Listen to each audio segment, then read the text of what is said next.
जन भाषण के कार्यक्रम में उपस्थित आप सभी का टॉप हम डोंबिवली हिंदी मंडली की ओर से हार्दिक स्वागत करते हैं। आइए हम इस कार्यक्रम के लिए आज जो भाषण हमारे लिए पेश करेंगे भाई डैनी लुइस, जो मुंबई साकीनाका मराठी मंडली से है, और भाषण का विषय है उधार कौन पा सकता है।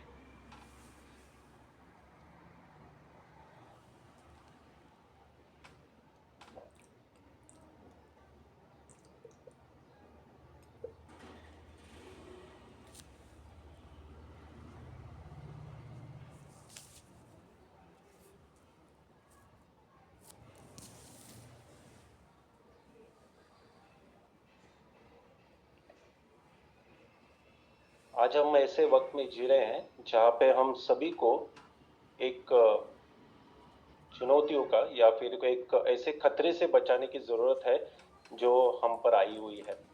इसकी तुलना हम एक ऐसे व्यक्ति के साथ कर सकते हैं जो एक ढहली गई एक इमारत के नीचे दबाया हुआ है।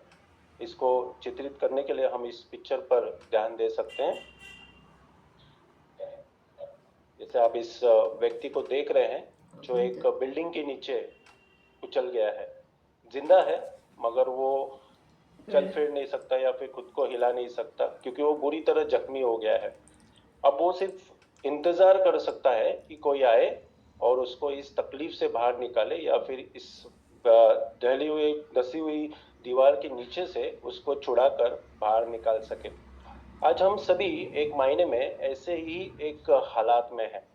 हम सभी को भी उद्धार पाने का या उसके दूसरे शब्द पर गौर करें कि छुड़ाने की जरूरत है या हमें बचाने की जरूरत है। किस चीज से? आइए हम इसे पढ़कर देखेंगे। आप मेरे साथ रोमियो की किताब खोल सकते हैं। रोमियो की किताब उसका 5 अध्याय उसके वचन 12 पर हम गौर करेंगे। रोमियो का 5 अध्याय 12 वचन। इसलिए एक आदमी से पाप दुनिया में आया और पाप से मौत आई और इस तरह मौत सब इंसानों में फैल गई क्योंकि सब ने पाप किया। तो आप पहचान पाए हमें किससे छुटकारे की जरूरत है? वो है पाप और मौत से। और जैसे उस व्यक्ति को हमने देखा, वो एक इमारत के कुचलने से नीचे दब गया था, उसी तरह पहले इंसान ने, आदम ने एक ऐसी गलती की। उसने क्या किया? यहोवा की आज्ञा को तोड़ा और इस वजह से यहोवा के साथ उसका जो रिश्ता था मानो टूट गया और उसके नीचे दबकर वो फंस गया। मगर वो अकेला नहीं फंसा, उसने अपने साथ साथ उसके बाद आने वाले सभी पीढ़ियों को इसमें धसा दिया या इसके अंदर फंसा दिया, और वो था पाप और मौत। इसलिए आज हम इंसानों को, हम में से हर एक को पाप और मौत के इस गुलामी से या फिर इस खतरे से बचाना जरूरी है। मगर सवाल है कि उस व्यक्ति की तरह हमें सिर्फ इंतजार करना है उस बचाव के लिए, मगर उसके पहले ही हम सभी से प्यार करने वाले परमेश्वर यहोवा ने एक अच्छा इंतजाम किया जिससे हम बच सकते हैं या फिर जिसकी वजह से हमें छुटकारा मिल सकता है, उद्धार मिल सकता है। तो वो इंतजाम क्या था? जिस दिन आदम ने ये गलती की, उनको इस बात का एहसास हुआ, उसी दिन परमेश्वर यहोवा ने इस इंतजाम को बनाया। वो इंतजाम के बारे में हम पढ़कर देखेंगे पहला तिमुथियों का 2 अध्याय वचन 5 और 6 में। आप मेरे साथ पहले तिमुथियों की किताब खोल सकते हैं, अध्याय 2। उसमें हम 5 और 6 वचन पर गौर करेंगे। परमेश्वर एक है और परमेश्वर और इंसानों के बीच एक ही बिचवाई है, यानी एक इंसान मसीह यीशु, जिसने सबकी खातिर फिरौती का बराबर दाम चुकाने के लिए खुद को दे दिया, और इस बात की गवाही सही वक्त पर जरूर दी जाएगी। तो वो इंतजाम क्या था जिसकी वजह से हम इंसानों को छुटकारा मिल सकता है, उद्धार पा सकते हैं हम? वो था उसका बेटा यीशु मसीह, जिसको उसने फिरौती के तौर पर हम इंसानों के लिए दिया। अब हम क्यों कह सकते हैं कि यीशु को ही ये फिरौती देना जरूरी था? अगर हम इस चित्र पर गौर करें तो यहोवा ने जब आदम को बनाया तो उसे वो एक परिपूर्ण इंसान के तौर पर बनाया गया था। इसका मतलब है कि उसमें पाप नहीं था। तो इंसान पापी कब बना? जब आदम ने यहोवा की आज्ञा को तोड़ी। और जब यीशु इस धरती पर आया तो वो उसी की तरह एक परिपूर्ण इंसान था, क्योंकि उसने भी अपनी पूरी जिंदगी में कभी भी पाप नहीं किया। उसके अंदर पाप बिल्कुल नहीं था। इसके लिए हम कह सकते हैं कि आदम ने जो चीज गवा दिया था वो क्या था? यहोवा के साथ अपना रिश्ता। पर उसे जोड़ने के लिए परमेश्वर यहोवा ने क्या किया? यीशु को भेजा, ताकि यीशु हमारे लिए बलिदान दे सके और इस जरिए वो हमारा बिछुआई बना। जो रिश्ता अब टूटा हुआ है परमेश्वर यहोवा के साथ, उस रिश्ते को फिर से जोड़ने के लिए। और इससे फायदा क्या होगा? आदम ने इंसानों को मौत की तरफ ले गया, यीशु ने इंसानों को उद्धार पाने की तरफ ले जाने का एक रास्ता खोल दिया। इसका मतलब है कि उद्धार पाना यीशु के जरिए हमारे लिए फायदेमंद है या फिर जरूरी है, ये हम कह सकते हैं। मगर इसके पीछे परमेश्वर यहोवा का प्यार और दया था। अगर परमेश्वर हम इंसानों पर प्यार और दया नहीं दिखाता तो शायद हमारे लिए ये मुमकिन नहीं होता। और इसके फिरौती बलिदान के आधार पर हम कभी भी उस व्यक्ति की तरह उस कुचले हुए बिल्डिंग के नीचे बाहर नहीं निकल पाते।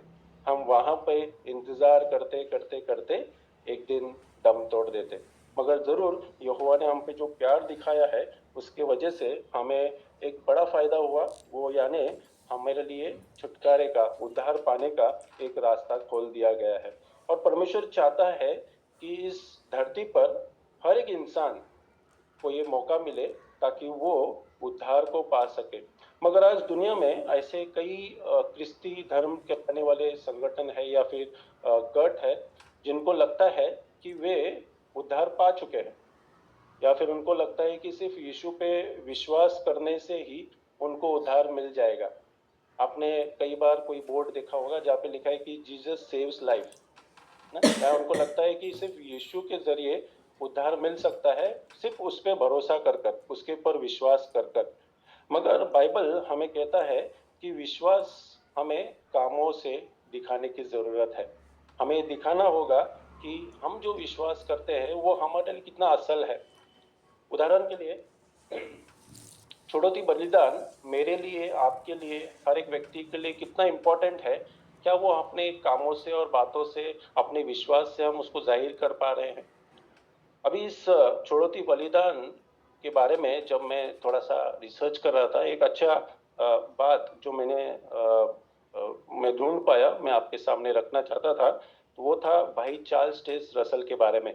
हम जानते हैं कि भाई चार्ल्स टेस रसल सच्चाई को, रोशनी को लोगों तक फैलाने के लिए उन्होंने काफी मेहनत की। उनके साथ कुछ और लोग भी थे जो उनके साथ जुड़े थे सच्चाई को लोगों तक पहुंचाने के लिए। और यहोवा की पवित्र शक्ति उनके साथ थी, उनको काम कर रही थी, मदद कर रही थी ये करने के लिए। अब भाई चार्ल्स टेस रसल एक भाई हर्बर बार्बर के साथ मिलकर एक मैगजीन छपाई में काम करते थे और वो सच्चाई को लोगों तक पहुंचाते थे। मगर बीच में ऐसा हुआ कि भाई बार्बर थे, उन्होंने एक ऐसे मैगजीन को छपा, एक ऐसे कमेंट पे बात की जिसमें उन्होंने ये बताया कि यीशु की फिरौती बलिदान असल में हम इंसानों को छुटकारा दिलाने के लिए, उद्धार पाने के लिए मायने नहीं रखता, वो इतनी अहमियत नहीं है हमारे लिए। फिर चार्ल्स रसल ने क्या किया, उनके बीच काफी वाद विवाद हुआ। आखिर में भाई रसल ने डिसाइड किया, उन्होंने ठान लिया कि अब वो उनका साथ नहीं देंगे। उन्होंने खुद अपनी एक मैगजीन छापने की तैयारी की और जुलाई 1879 में उन्होंने खुद का Zion's Watchtower and Herald of Christ presence करके एक मैगजीन छापना उन्होंने शुरुआत किया। मगर इस मैगजीन का खास मकसद था छुड़ौती बलिदान हम सभी इंसानों के लिए कितना जरूरी है, इस अहमियत पर जोर देने के लिए, जो हमारे लिए भी काफी मायने रखता है। तो परमेश्वर यहोवा ने पवित्र शक्ति के जरिए भाई रसल को उभारा ताकि इस बात को, इस रोशनी को लोगों तक पहुंचा सके। शायद उस वक्त अगर भाई चार्ल्स टेस रसल ये कदम नहीं उठाते तो शायद छुड़ौती बलिदान कितना अहमियत रखता है हम इंसानों के लिए, इसकी समझ आज हमें अच्छी तरीके से नहीं मिल पाता। क्योंकि आने वाले वक्त में भी शायद लोग इसी गैर समझ में अपनी जिंदगी बिताते या फिर अपने विश्वास को बढ़ाते, मगर यहोवा ने अपने पवित्र शक्ति से उनको उभारा ताकि इस अहमियत को हम इंसान पहचान सके कि छुड़ौती बलिदान हम इंसानों के लिए कितना जरूरी है। तो भाइयों बहनों दोस्तों, हमें क्या करना होगा, इस छुड़ौती बलिदान के इंतजाम पर अपने विश्वास को अपने कामों से, बातों से और व्यवहार से दिखाना या जाहिर करना काफी जरूरी है। जैसे भाई चार्ल्स टेल्स रसल ने और उनके साथ जो दूसरे और कुछ विश्वासु सेवक थे, आगे चलकर उनको साथ दे पाए थे, उन्होंने दिखाया। तो परमेश्वर चाहता है कि हम सभी उद्धार पा सके, मगर जैसे हमने शुरुआत में जाना कि उद्धार पाने के लिए सिर्फ विश्वास दिखाना या फिर ये कहना कि हाँ मैं विश्वास करता हूँ कि छुड़ौती बलिदान मेरे लिए था, मुझे उद्धार मिल जाएगा, नहीं, कुछ और कदम है जो हमें अपनी जिंदगी में उठाने हैं। अगर हमारे बीच कुछ ऐसे भाई है, दोस्त है जो नए नए सच्चाई को सीख रहे हैं ना, आपने बाइबल अध्ययन शुरू किया है, तो आप क्या कर सकते हैं, कौन से कदम उठा सकते हैं उद्धार पाने के लिए, अपने आप को तैयार करने के लिए। सबसे पहला है जो यूहन्ना का 17:3 कहता है कि हमें यहोवा और यीशु के जो सच्चा ज्ञान है वो खरी ज्ञान को प्राप्त करना जरूरी है। उसके बाद क्या करना है, उसके बाद हमें एक अहम काम को करना है जिसे जरूरी है। इब्रियों का 11:6 देखिए क्या कहता है, इब्रानियों का 11:6, इब्रूस 11:6 कहता है कि विश्वास के बिना परमेश्वर को खुश करना नामुमकिन है, क्योंकि जो उसके पास आता है उसे यकीन करना होगा कि परमेश्वर सचमुच है और वह उन लोगों को इनाम देता है जो पूरी लगन से उसकी खोज करते हैं। तो ये इनाम वो उद्धार है जो यीशु के बलिदान के आधार पर हमें मिलने वाला है। मगर ये कब मिलेगा, जब हम पूरा विश्वास दिखाएंगे कि हमने यहोवा परमेश्वर ने हमारे लिए इंतजाम किया है जो हमें उद्धार की तरफ ले जाने वाला है। तो ये विश्वास जाहिर करने के लिए हमें कुछ कदम उठाने होंगे। वो कदम क्या है, जो कुछ आप अपनी जिंदगी में सीख रहे हो, बाइबल से जो ज्ञान आपको मिल रहा है उसके मुताबिक कदम उठाना होगा। आपकी जिंदगी में जिन चीजों को यहोवा चाहता है कि आप ना करें, उन सभी चीजों को दूर करना होगा, उससे दूर अपना मुंह फेरना होगा और यहोवा के नेक राह पर चलने के लिए अपने आप को तैयार करना होगा। और ऐसा करके आप क्या दिखाओगे कि आपको आपकी जिंदगी यहोवा को समर्पित करना है और बपतिस्मा लेकर दूसरों को ये जाहिर करना है। तो हमारे बीच जो नए लोग हैं, जवान हैं, हमारे बच्चे हैं ना, तो आपको क्या करना है, आपको लक्ष्य रखना है कि अगर आपको उद्धार पाना है तो आपके मम्मी डैडी आपको मदद नहीं कर पाएंगे, वो आपका हाथ पकड़ के आप पैराडाइज में नहीं ले जा पाएंगे। आपको खुद वहां पे जाना होगा। किसके आधार पर, समर्पण और बपतिस्मा के आधार पर आपको यहोवा ये मौका देगा।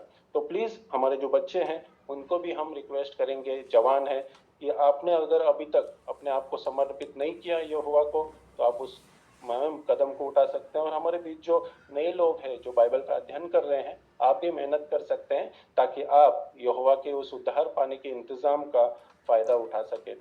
मगर हमारे बीच हम सभी भी है जो कई सालों से यहोवा की सेवा कर रहे हैं ना, क्या हमारे लिए उद्धार पाना गारंटी है? हमने समर्पित किया, बपतिस्मा लिया, इसका मतलब हम पैराडाइज पहुंच गए? बिल्कुल नहीं ना, क्योंकि हमें भी हमारे विश्वास को दिखाते रहना है, कंटिन्यू प्रोसेस है जो हमें करते रहना है। इस बारे में एक अच्छा बात मत्ती के 24:13 में हमारे लिए लिखा गया है, जिसको हम पढ़कर देखेंगे कि कौन से खास गुण के वजह से हमें उद्धार पाना मुमकिन हो सकता है। आप मेरे साथ मत्ती का 24 अध्याय उसका 13 वचन बोल सकते हैं। मत्ती का 24 का 13, मगर जो अंत तक धीरज धरेगा वही उद्धार पाएगा। तब यहाँ पे वाक्य साफ है ना, सेंटेंस साफ कहता है, one who has endured to the end will be saved. और हमें पता है कि वो एंड क्या है, वो एंड है इस दुनिया का व्यवस्था का नाश, जो यहोवा अपने बेटे यीशु और इतर 1,44,000 जन के जरिए करने वाला है। मगर वो एंड आने तक हमें क्या करना है, कौन से गुण को दिखाना है? बताया कि हमें धीरज का गुण दिखाना जरूरी है। अब ये धीरज के गुण के बारे में अगर इस वचन में हम खास करके देखें तो इसमें जो धीरज के बारे में बताया गया है वो कहता है कि हमें एक एक्शन प्रोसेस के लिए बताया गया, एक एक्शन है जो हमें करते रहना है। खास करके कब हमें ये काम दिखाना है, जब हमारे ऊपर कोई परीक्षा आती है, जब हमें कोई समस्या या मुसीबतों का सामना करना पड़ता है, तब जाकर खास करके हमें ये दिखाना होता है। और हम जानते हैं कि हमारी जिंदगी आज आसान नहीं है। हम सभी को अलग अलग तकलीफों को, मुसीबतों को सहन करना पड़ता है। और जब हम ऐसा करते हैं तो हम क्या दिखा रहे होते हैं, आइए हम उसको पढ़कर देखेंगे। आप मेरे साथ भजन की किताब खोल सकते हैं, उसका 50 अध्याय, भजन का 50वां अध्याय,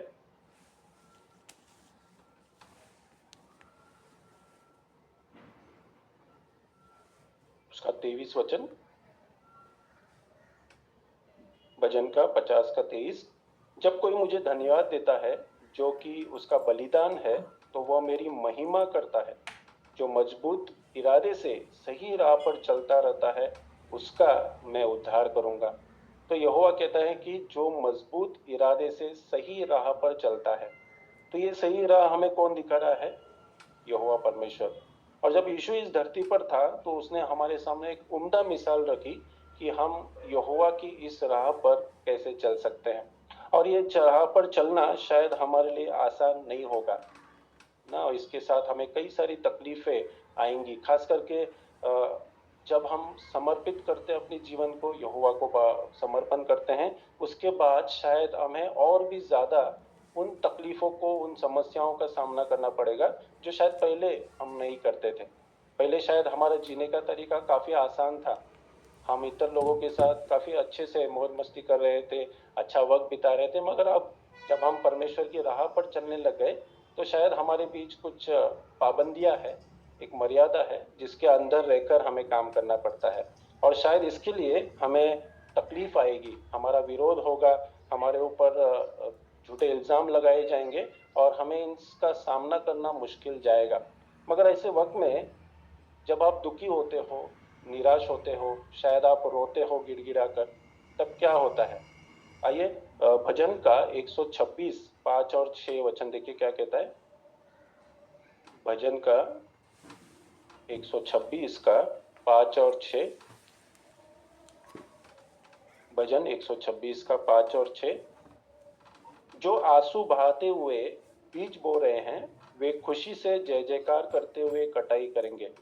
जो अपने बीज की थैली लेकर रोते हुए भी खेत जाते हैं, वह यकीनन खुशी से जय जयकार करता हुआ लौटेगा, हाथ में अपने फूले लिए लौटेगा। तो देखें, कहता है कि जो रो रहा है, 126। आंसू बहा रहा है, जब उसको रिजल्ट मिलेगा तब वो कैसा होगा? खुशी से जय जयकार करेगा यहोवा परमेश्वर का। तो आज हम जो वक्त में जी रहे हैं, शायद हम आंसू बहा बहा कर यहोवा की सेवा कर रहे होंगे, क्योंकि हमारे बीच कुछ परेशानियां हैं, चिंताएं हैं, अलग अलग समस्याएं हैं। मगर ये सब सहन करते वक्त धीरज हमें मदद करेगा, ताकि हम उस खुशी को पा सके जो यहोवा आज भी हमें कुछ हालात में देता है, और आने वाले नई दुनिया में भरपूर मात्रा में वो हमारे लिए देगा। मगर ऐसे वक्त में हमें अपने विश्वास में स्थिर रहना जरूरी है, मजबूती से खड़ा रहना जरूरी है, क्योंकि हम जानते हैं कि इब्रानियों का 6:10 कहता है कि हम उसकी राह पर चलते हुए जो भी त्याग करते हैं, उसकी उपासना करने के लिए, उसके नाम की महिमा करने के लिए जो भी मेहनत करते हैं, यहोवा हर एक चीज का रिकॉर्ड रखता है और वो कभी भी उसे भूलेगा नहीं, और वक्त पे उन सभी चीजों का भरपाई या फिर उसका परत पे वो हमारे लिए करेगा और हमें उसके लिए मदद करेगा। अब धीरज रखना हमारे लिए इतना जरूरी क्यों है, इसे समझाने के लिए अगर आप इस पिक्चर पर ध्यान दें, जैसे एक जहाज को आप देख सकते हैं। ये जहाज शायद हम खुद हो सकते हैं, और हम समुन्द्र में तैर रहे हैं और अचानक आप देखते हैं कि बड़ी तूफान आती है, और उस तूफान में हमें खुद को संभालना है ताकि हम डूब न जाए।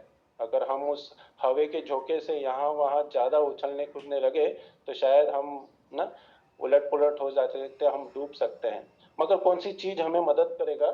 जैसे कि एक लंगर ना। हम कई बार इसको विश्वास के साथ जोड़ते हैं, मगर ये हमारे धीरज के गुण के साथ भी हम इसको जोड़ सकते हैं। अगर हम धीरज रखेंगे ये सोचकर कि भले ही ये तूफान मुझे तकलीफ दे रहा है, मगर थोड़े वक्त के बाद ये तूफान रुकेगा। मगर वो कब रुकेगा? जब हम स्टैंड स्टिल रहेंगे, हम स्थिर रहेंगे। तो हमारा धीरज और हमारा विश्वास हमें मदद करेगा ताकि उस मुश्किल हालात में हमें मजबूती से खड़े रहने के लिए। इस चित्र में जैसे इस जहाज के बारे में बताया गया है, शायद हम सभी की जिंदगी में अलग अलग समस्या हो सकती है। जैसे नेक्स्ट पिक्चर में आप एक भाई के उदाहरण पर गौर सकते हैं। शायद हम में से कोई ऐसा गंभीर शारीरिक तकलीफ से नहीं गुजरता होगा, मगर हमारे कुछ भाई बहन हैं जो ऐसे हालात में है। शायद हमें इतने गंभीर बीमारी नहीं, मगर हमारे बीच में भी कुछ बीमारियां हैं जो शायद लंबे अरसे से हम उसको झेल रहे हैं, उसको हम सह रहे हैं। जैसे जैसे बुढ़ापा आता है शायद और भी बीमारियां बढ़ती जाती है।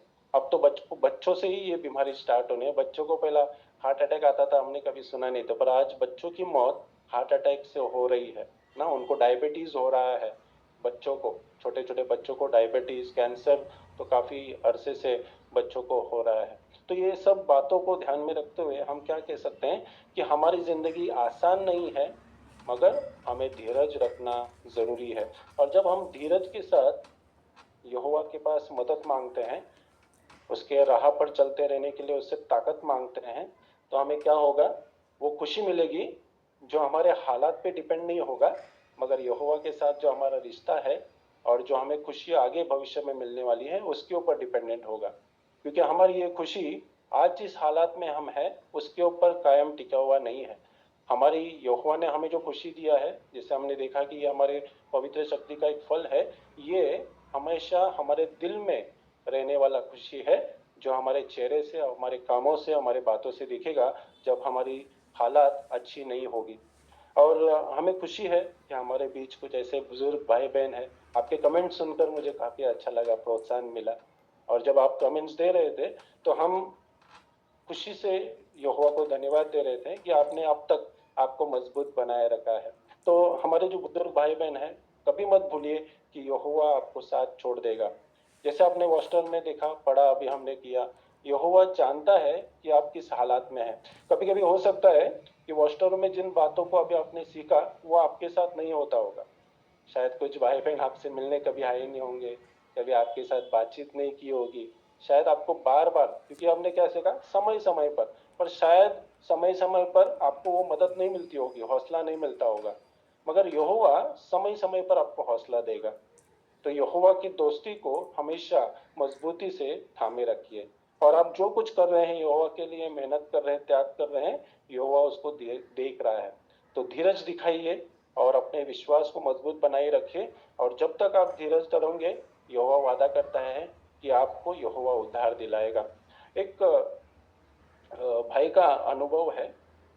एक सफरी निगरान और उनकी पत्नी एक ऐसे बुजुर्ग भाई को मिलने गए जिनकी उम्र तकरीबन 90 से ऊपर है। अब जब वे एक दूसरे के साथ वक्त बिता रहे थे तो बुजुर्ग भाई ने पिछले समय में, जब वो काफी जिम्मेदारियां ले चुके थे यहोवा की सेवा में, उन्होंने जो जो किया था वो अनुभव शेयर कर रहे थे। और वो अनुभव बताते बताते वो जोर से रोने लगे, फूट फूट कर रोने लगे। तो भाई निगरान ने पूछा कि क्या हो गया, आपका तो इतना अच्छा अनुभव हम सुन रहे हैं।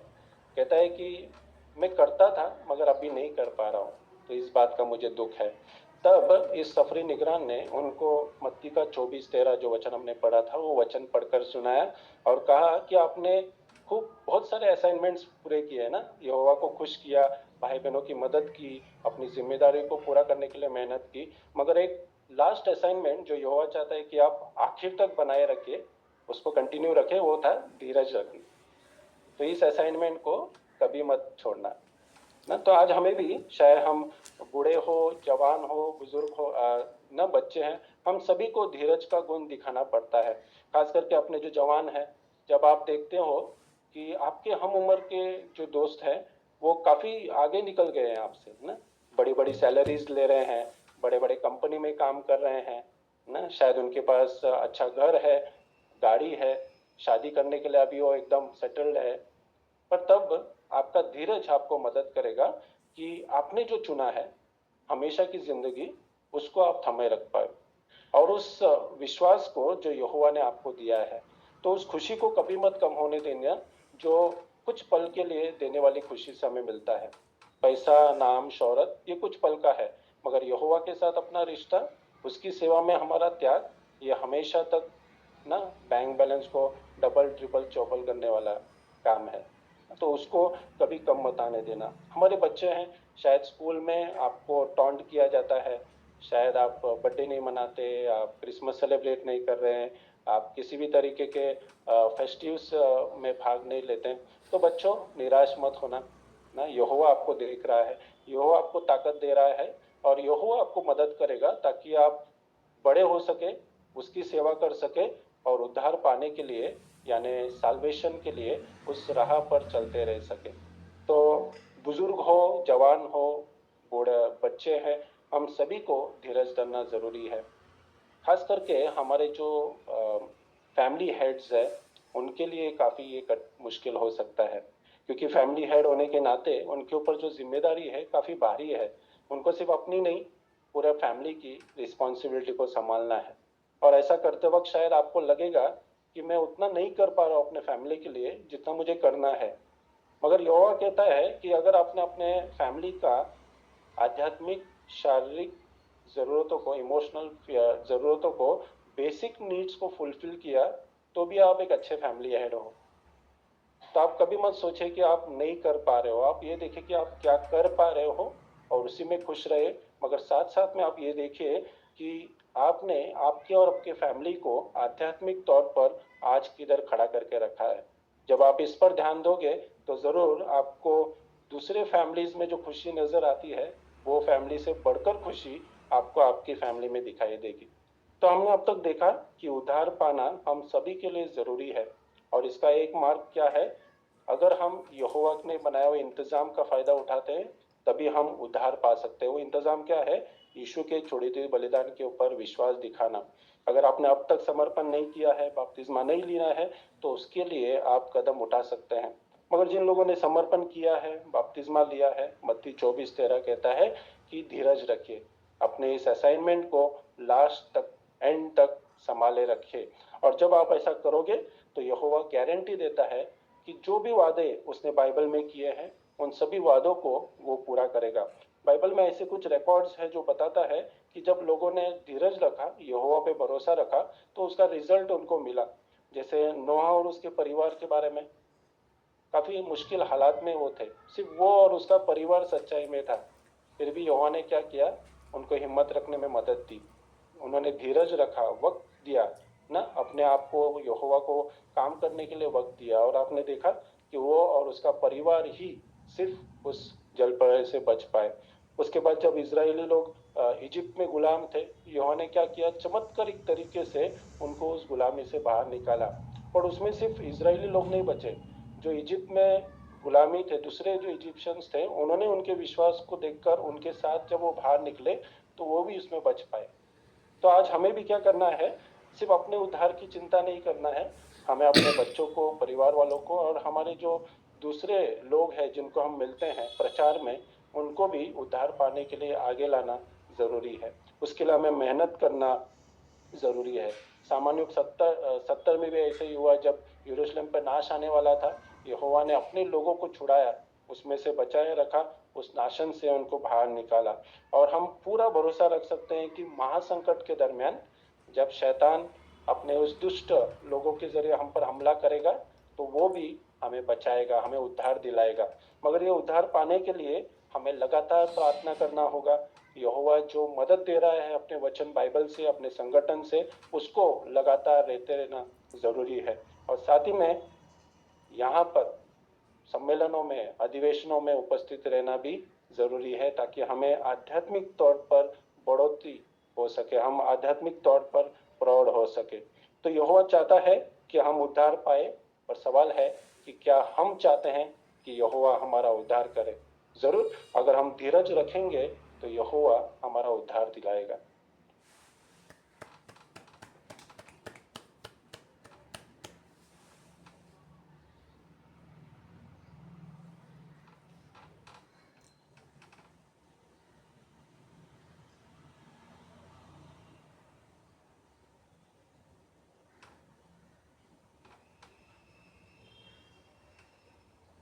शुक्रिया भाई डैनी लुइस उस भाषण को अच्छी तरह से पेश करने के लिए। आपके भाषण से हम ये समझ पाए कि उद्धार कौन पा सकता है। इसका जवाब हमको मिला कि जो व्यक्ति, जो असील इंसान, जो छुड़ौती का प्यार भरा इंतजाम का फायदा उठाने की कोशिश करेगा, वो उद्धार पा सकता है। और इसके लिए हम सभी के लिए जरूरी है कि हम धीरज धरें। शुक्रिया भाई, आपके अच्छे तैयारी करके आपने उस भाषण को पेश किया, शास्त्र का आधार आपने लिया, कुछ अच्छे चित्र भी दिखाए। आपके मेहनत के लिए हम आपका धन्यवाद करते हैं। जो नए मेहमान हैं उनको हम ये